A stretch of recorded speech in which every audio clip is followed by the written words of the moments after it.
Maswerteng gabi po mga ka-STL. Narito na po ang resulta ng STL Rizal para sa araw na to, 3rd draw, December 31, 2024. Araw ng Martes, naway ang mga natayan nyo pong mga numero kanina ay manalo nawa ngayong gabing ito, 7 PM. Kaya't kunin nyo na po ang inyong mga tickets.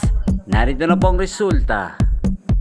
Ang mga numerong nanalo sa STL Rizal ngayong gabing ito, December 31, 2024, 7 PM. Third draw result, 13 at 7 in exact order. Sa lahat po ng tumaya kanina sa STL Rizal para sa third draw ng 13 at 7, congrats po sa inyo. Panalo po kayo. Again, 13 at 7.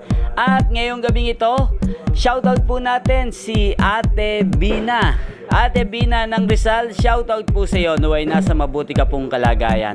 At sa lahat po ng mga taga Rizal dyan, sa mga subscribers ko, Happy New Year po sa ating lahat.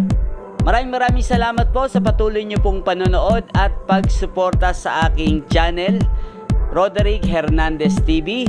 Hanggang sa muli nating pagkikita ngayong 2025, naway swertehin po ulit tayo ngayong taong ito. Happy New Year po sa ating lahat. Thank you for watching.